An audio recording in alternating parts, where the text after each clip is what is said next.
I will insist again, we did not cut Medicaid. I didn't say cut. Okay. I said touch. All right. You touched. At the end of the week, Washington empties out fast. Lawmakers, staffers, they're all heading home.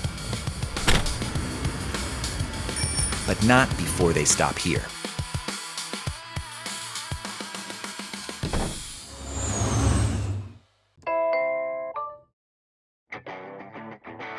Hey everybody, we are coming to you from the Punchbowl News Townhouse. Or as I like to call it, Punchbowl News Global International Studios. We built something different here, conversations you will not hear anywhere else. A big thank you to my friends at Humphreys McGee. Anna even allowed me to use jam band music in the intro to the show. Nemo, great tune, love it. Oh man, this is a show about power and Congress. Every Thursday, we will talk to the people in the center of the chaos about what just went down and what's right around the corner. And while today is our pilot episode... I got what you did there, flyout day, pilot, very, very clever. We want to get right into it. So today, we've got Speaker Mike Johnson, Manu, Raju, and Jackie Kucinich. 3 heavy hitters all in one show, from the latest Hill drama to what's coming next. They're going to break it all down for you. Let's get to it. But right before that, a quick word from our presenting sponsor, Meta. Meta is investing in American innovation, and through its data centers has supported tens of thousands of construction jobs across the country, boosting local economies and investing in communities. Because American progress starts with people. All right, Speaker Mike Johnson of Shreveport, Louisiana, the former vice chair of the House Republican Conference and a Time magazine cover boy, as Steve Scalise called you yesterday. Welcome to our house. I'm so honored to be the inaugural guest. I'm so thankful for the opportunity, and good to see you guys. And I will say, when you see this live, this is very impressive. I mean, this is like a big broadcast journalism studio. Yeah, we're small but mighty. Yeah. All right, let's start with government funding. From our vantage point, we've been writing about this for a while now. The government looks like it's going to shut down. Democrats are emboldened to fight. Republicans have competing priorities. Is the government going to shut down? We're going to do everything possible to make sure that doesn't happen. It doesn't behoove anyone to do it. And Hakeem Jeffries and I have had some conversations offline. There are reasonable people on both sides who understand this is a basic function and responsibility of the government. So we're working towards that. Final decisions have not been made, okay, but a lot of very, I think, productive discussion is going on about potentially the necessity of a CR before October 1, obviously. If we do that, what will the length be? What will it entail? Those discussions are ongoing, and I think people are in good faith about that. You told me 2 days ago you needed 2 days to figure this out. It is 2 days now. Today is 2 days. No, I get to the end of today. No, I think that was... a little too short. I think that was morning. Yeah. Okay, but so let's just lay this out. Your appropriations chair, Tom Cole, wants a CR until November. The White House does not seem very keen on a short-term CR. They want this into the first quarter, as you know, of 2026, I guess that is. I mean, how are you leaning right now? I've got to find consensus. So, what is your preference? Well, I'm double-minded about it because I can see both sides. We're still very hopeful. And this is not a talking point. We're trying to move. We're trying to move individual appropriations bills. You know that I've committed to that since I've become Speaker, getting back to regular order. And sometimes you have to twist people's arms to do it. But I'm doggedly determined. For example, I think there's a very good shot that we could actually do a conference committee, a real old-school conference committee on the Milcon VA bill, which is... That's one of 12, though. One of 12. The Senate passed that in a package with 2 others, in a minibus, as they call it over there. But we're trying to sort that through. And if we could get into conference committee on that, and at least on those 3 bills, then you could have the cardinals or the subcommittee chairs and appropes involved, and then other appropriators that would represent a broad section of the conference. To me, that's the small d democracy, the way that this is supposed to work. And I'm trying to force everybody back into some muscle memory on that. So we'll see how it shakes out. And let me ask you 2 quick follow-ups on that. Number one, there's a question. Democrats have been pushing for extending the Obamacare premium subsidies, which you are well aware of. We've talked about that in the past. Mm-hmm. Are you a no on that? I'm not I don't love the policy, okay, but I understand the political realities and the reality of the people on the ground. I mean, this is real to folks.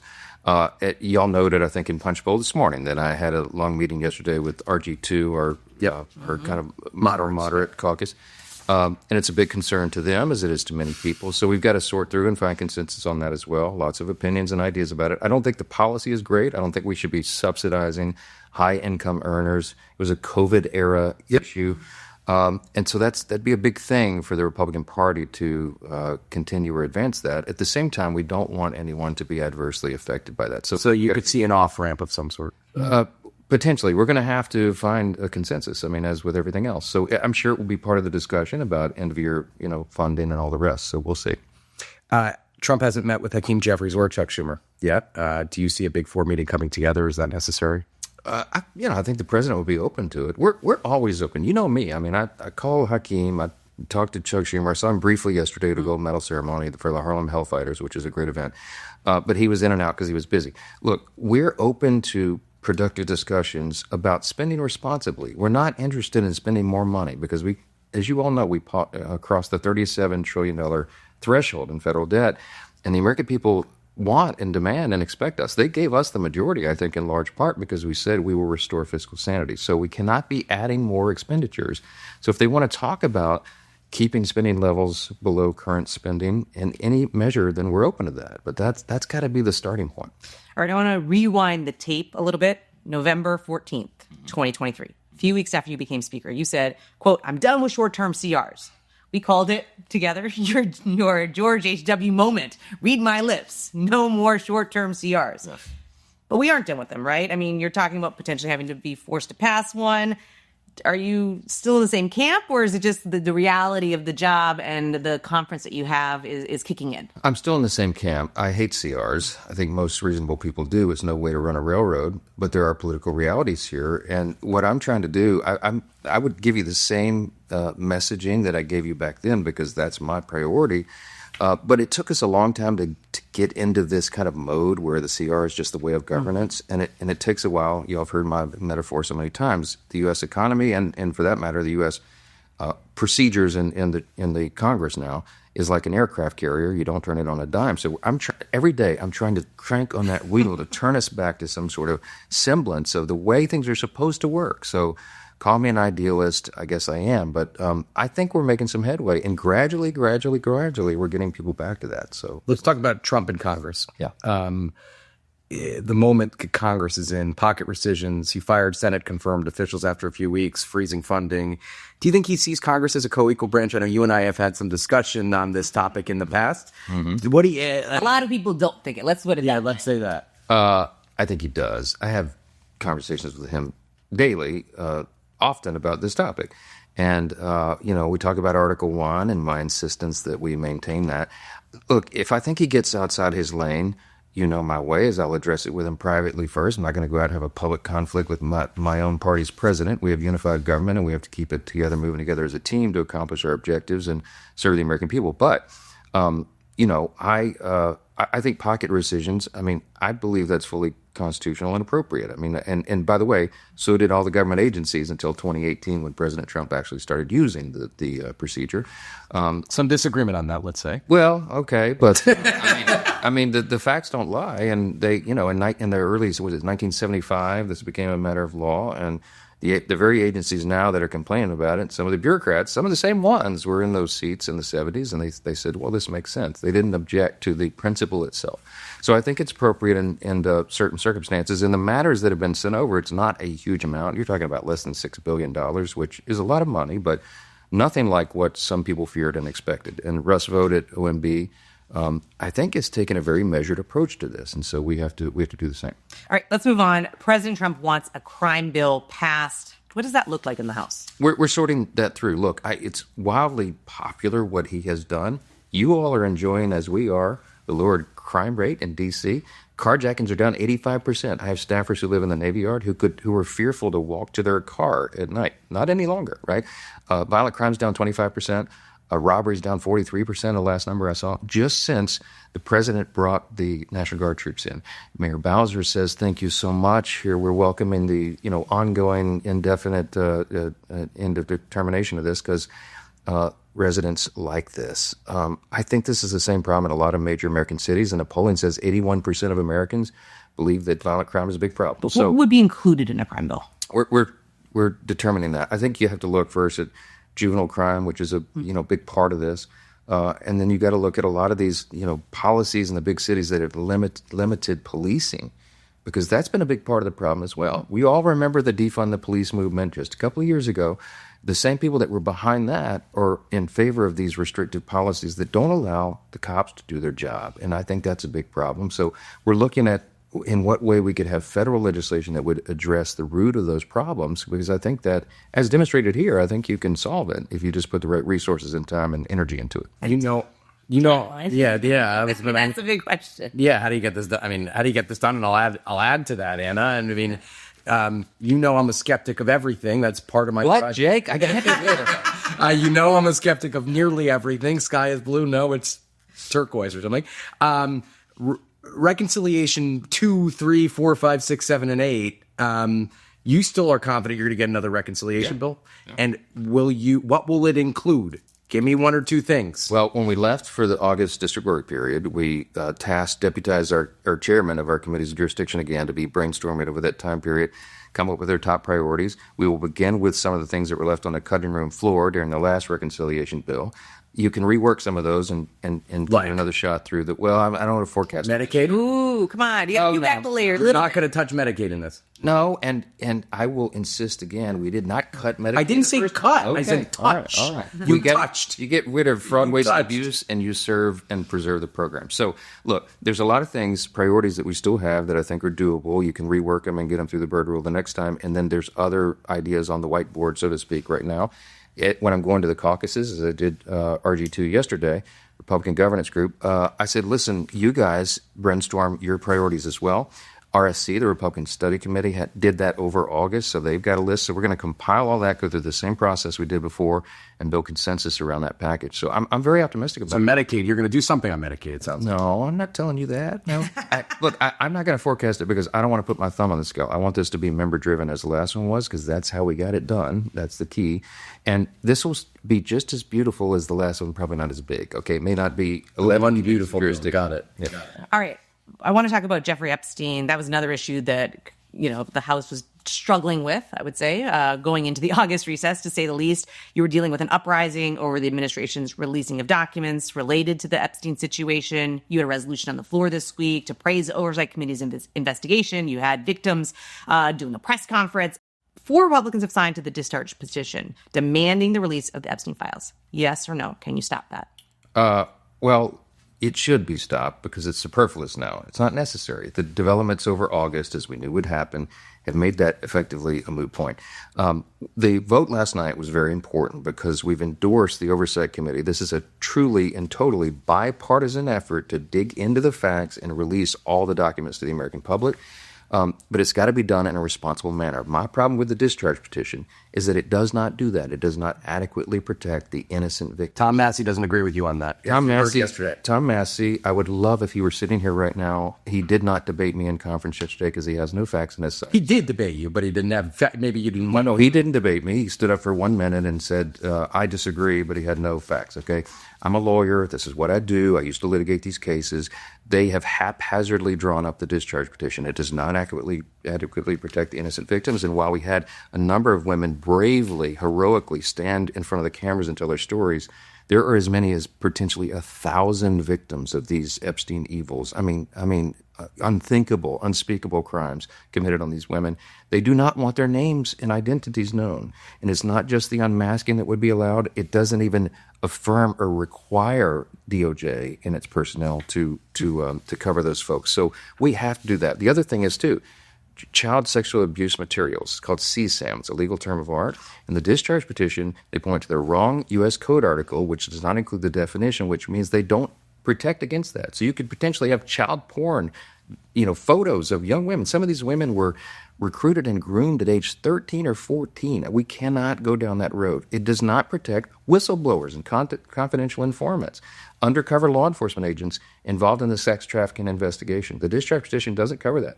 That is a dangerous prospect. You have to have those people to have a sex trafficking investigation. So what the Oversight Committee is doing, request everything the discharge petition wants and more, because they also went after the Epstein estate, which is not even encompassed in discharge, and that's a big treasure trove of info.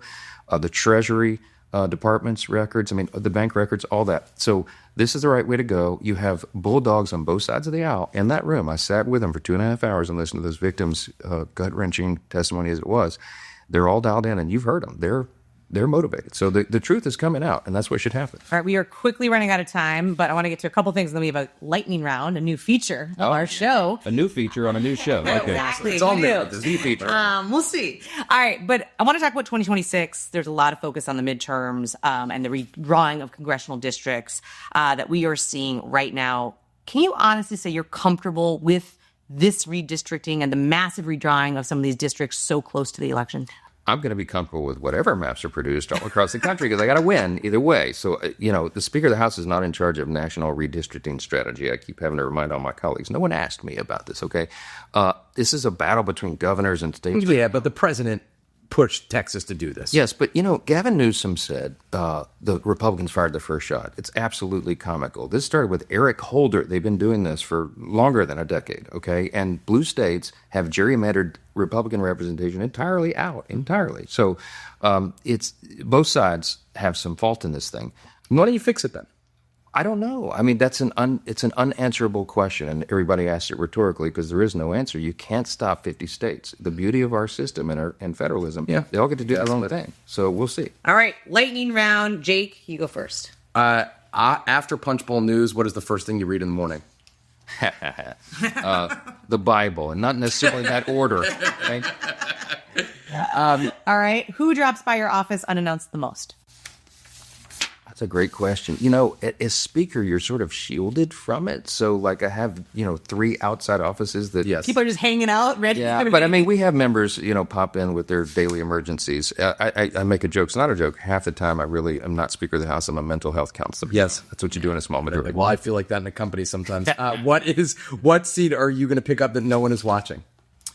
Great question. Well, look, we are focused a lot on California and New York, okay, because that's our majority runs those states. And depending on what happens with this ballot initiative in California, we were carefully eyeing some of those seats there. And I'm still very bullish. I mean, before this started, y'all know, I'm very bullish on 26. Well, it certainly helps you that you're going to get all these seats in Texas. You could get some in Florida. You could get one in Indiana. You could get one in Missouri. I mean, that all helps. Ohio. Could, but we were going to win regardless. And remember, listen, as we prove that at this point. No, well, I think that's the 13 House Democrats sitting in districts. I had won 21 of them in districts he came within 5 points of winning. Guess how many House Republicans this morning are sitting in Kamala Harris districts? 3. Okay, so lopsided map, offensive opportunity for us. We've done very deliberate candidate recruitment for a second cycle, and I'm feeling very good. All right, last word. One word to describe this Congress. Productive. No, listen, hey, can you argue it? The first 7 months, most productive of any Congress, I think, certainly in the modern era. Take me back to any other era. I would say, that's probably longer than we have today. Today is a real fly-out day for you. You're heading to Andrews today for a trip to Ottawa, Canada. Yay. For the G7. Hey, my mom's Canadian. So okay.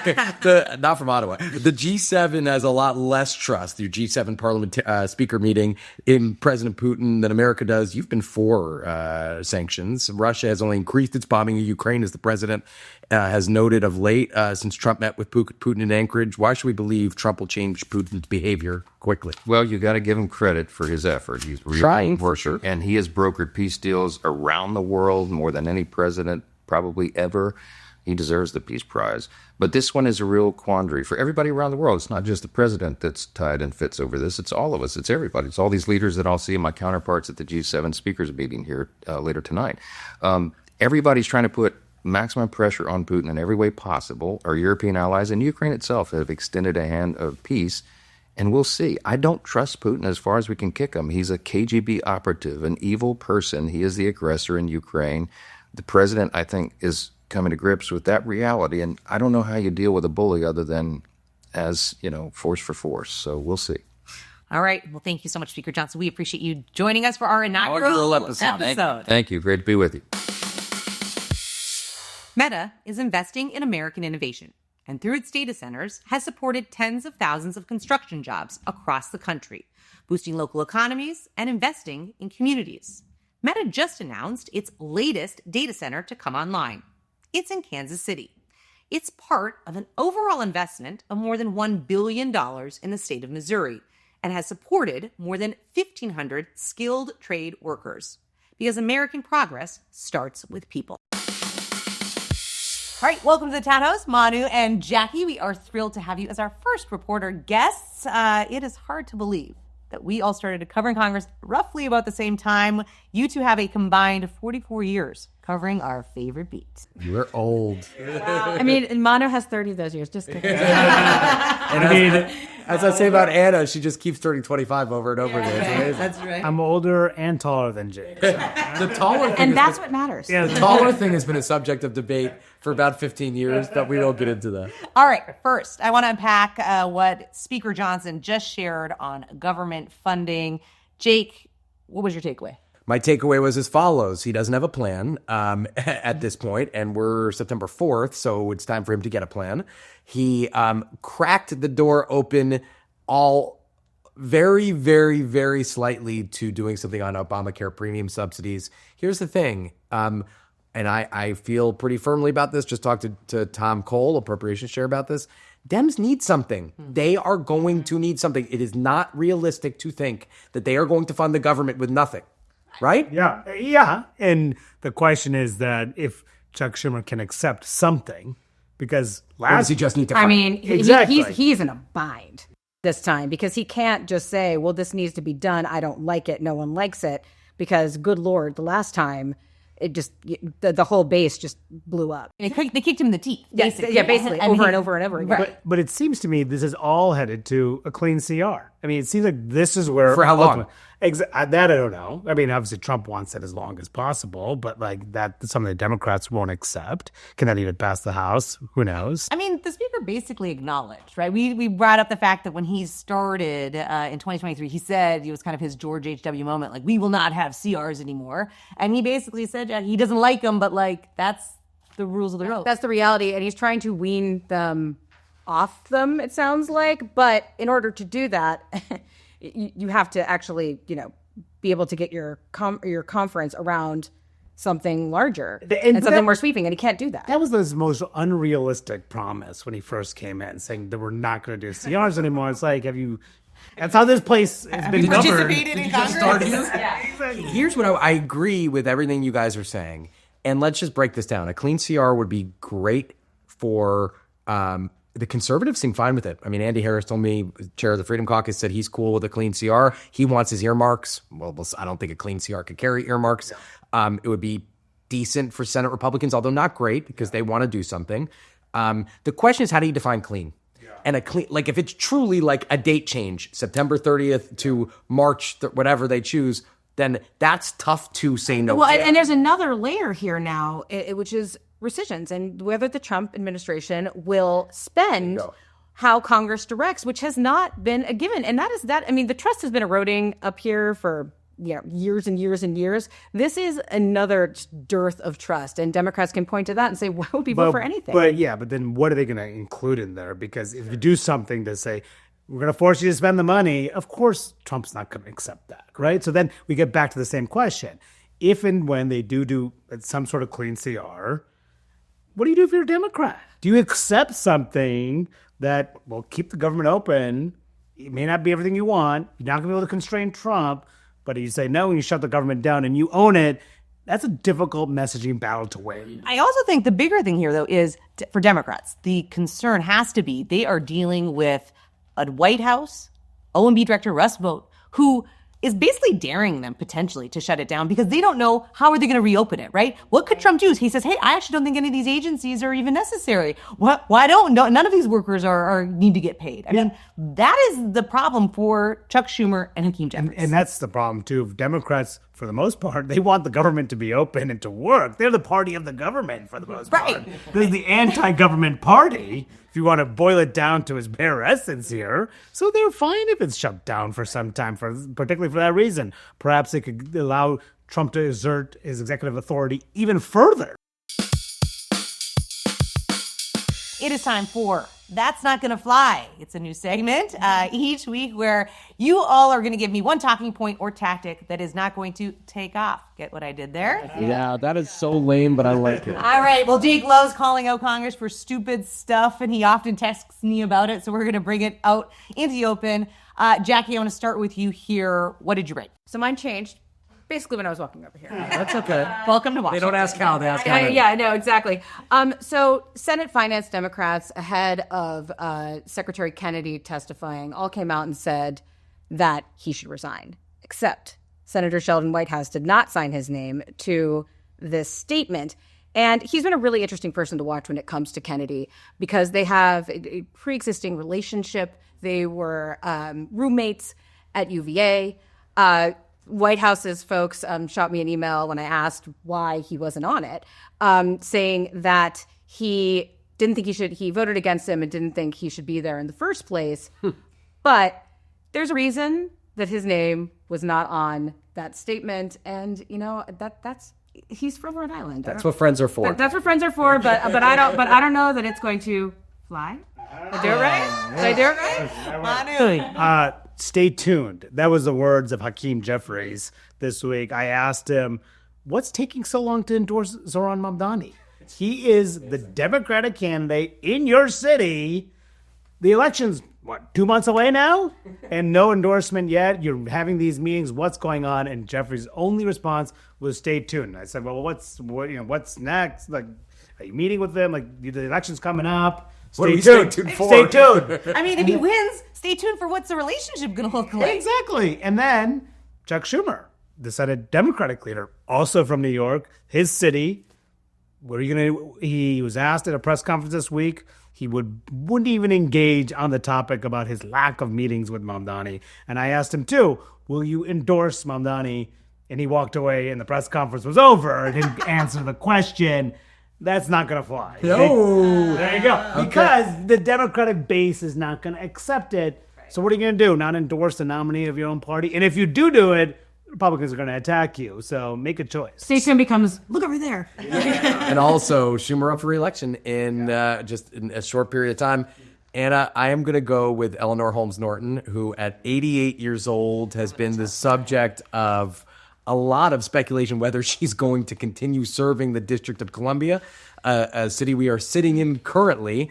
Listen, D.C. is in the middle of a massive inflection point. I think it's safe to say, right? I mean, we've got soldiers on our streets, and people have been asking, A, whether she's going to run again, B, where is she on this issue? She goes to a press conference, speaks, and then is helped away, kind of hobbling away with an aide at 88 years old. People are wondering whether she has what it takes to keep serving, and I think that's only going to be heightened, those questions. And this is the first time the D.C. delegate we were actually talking about it. Right? Like, should be holding, kind of court, being on cable, being on TV, going to the House floor, and is just totally absent. Yes. It's pretty amazing. All right, last segment here before we let you go get back to your day jobs. The Punchbowl Matrix, one of our favorite things that we launched almost 5 years ago. Who's up? Who's down in Congress? Jake, I'll start with you. Okay, fine. The White House seems to be put them up, qualified up, because they are getting in the game on funding. I mean, they seem to have points of view, which is a good development for this White House.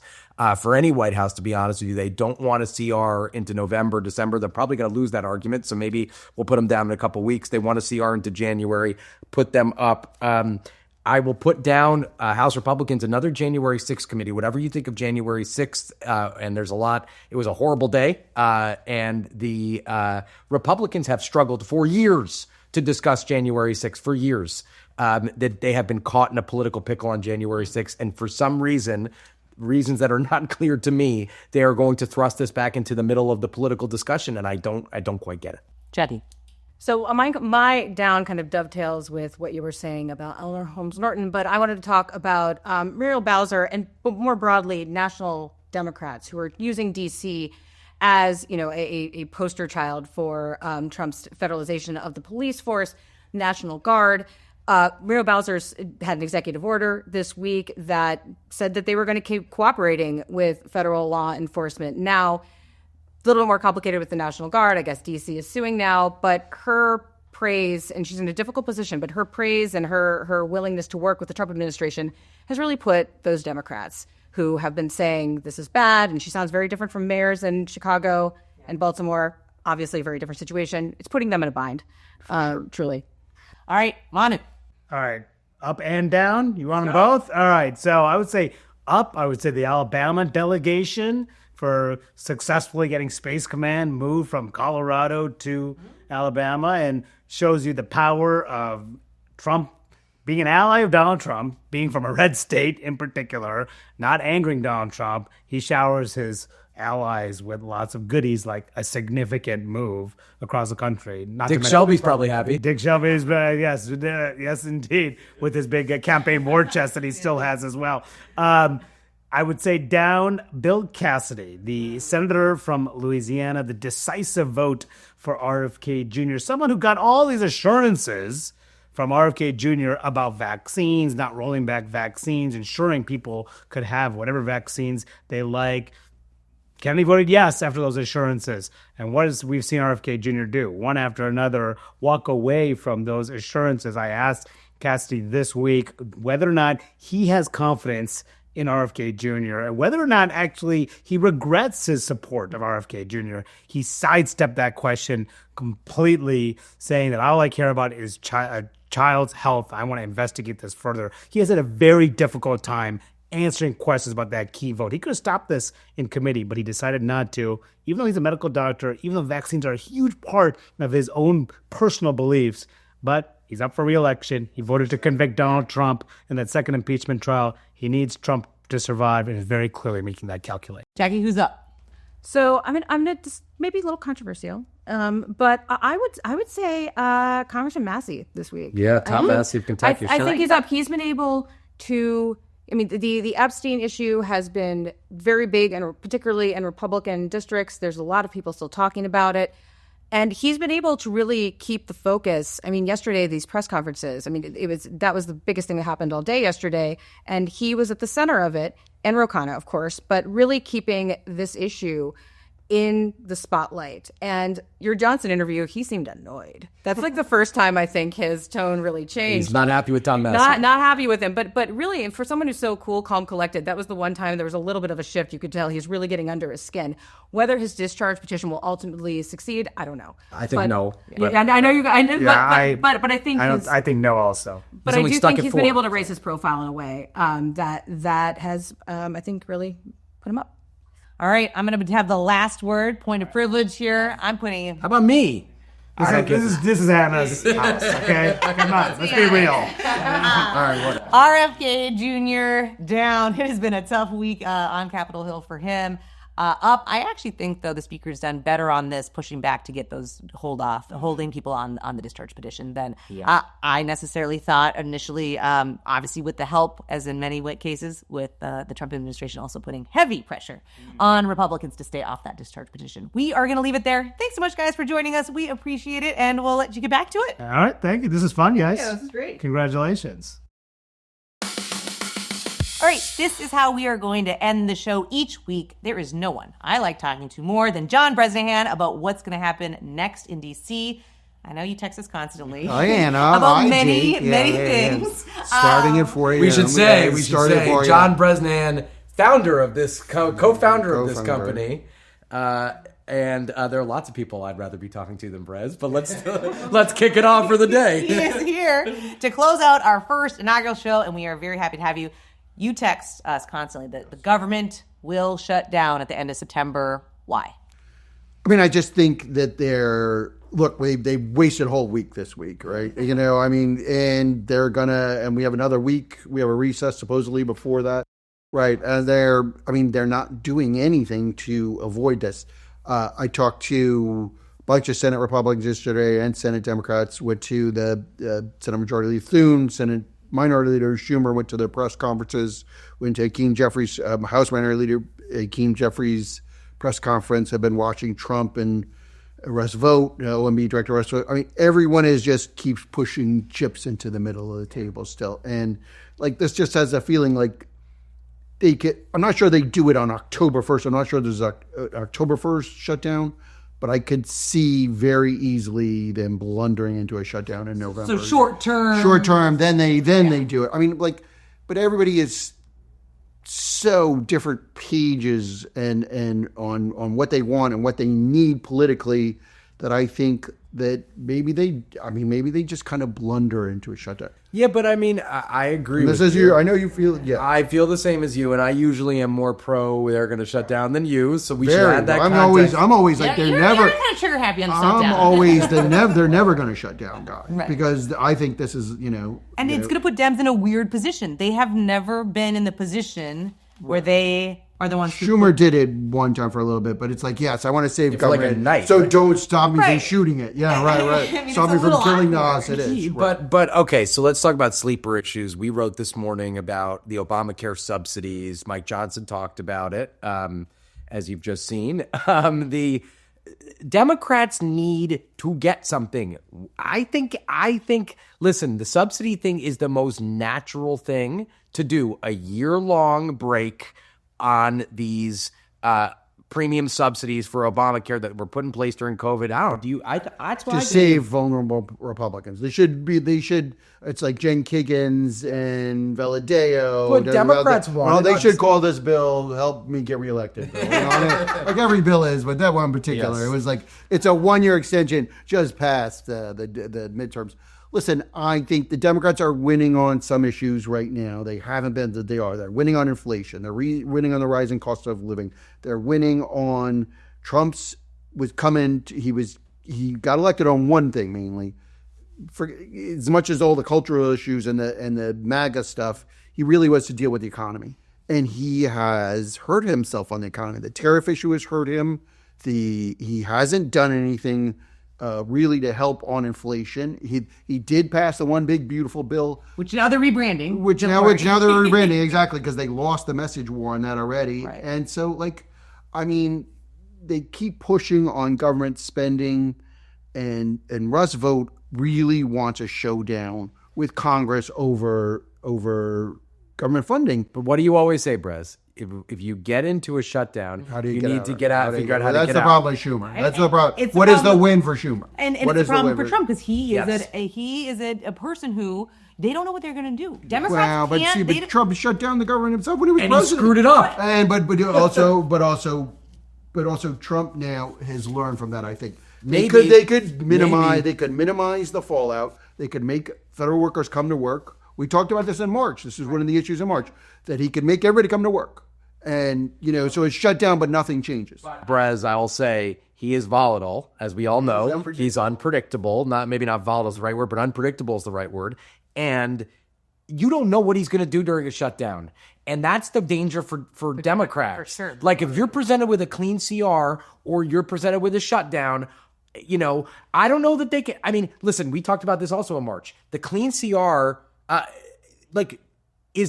might be the better path because Trump, I don't know if he could win a shutdown, but he wouldn't lose it. I don't know. Right, and I don't know. Schumer would lose. He'll be on TV every day saying, we gave Democrats a clean funding bill and they said no. All right, we are Whatever. quickly going to wrap this up here, folks. We didn't resolve that. This is basically This is our all- conversation all day long. It's a text, yeah. All right, Brez, last question. Did you ever think we'd be sitting in our own townhouse studio doing a show together? We are almost 5 years into Punchbowl News. I've admitted this privately. I've never said this publicly. I remember you guys had these projections we were going to do in their first year. And I was like, I've been on I've been on a publication that failed. And it sucks. You work as hard as you can and you can't stop it. And then, so I had my own ideas. I was like, I like whatever you guys gave me. I was like, yeah. And we did it in the first month. And I was like, oh my God. Maybe might this might actually work. It might. That's But then, it was, the first year was just unbelievable. I mean, there were so many things happen. I mean, we started, it was January 6th, 3 days of it. And then, and we hire Max and Christian, but we have to interview them over Zoom, for God's sake. It was just really difficult. And I can't believe now we're going to be, 50 employees at the end of the year. Two offices. I, in some ways, it's great. We're the bosses now and we can do whatever we want, but otherwise it's I've never felt more responsibility ever. Last thing I think about in the morning, last thing I think about at night, first thing in the morning. As Anna says, a lot of mouths to feed. A lot of mouths here. I think more responsibility toward you guys and my colleagues than I've ever. As much as I loved my other jobs, it wasn't my company, and now it's part of my company. So yeah, it's amazing. That is Fly Out Day this week. Let's do it again next week. Until next Thursday, stay safe, everybody.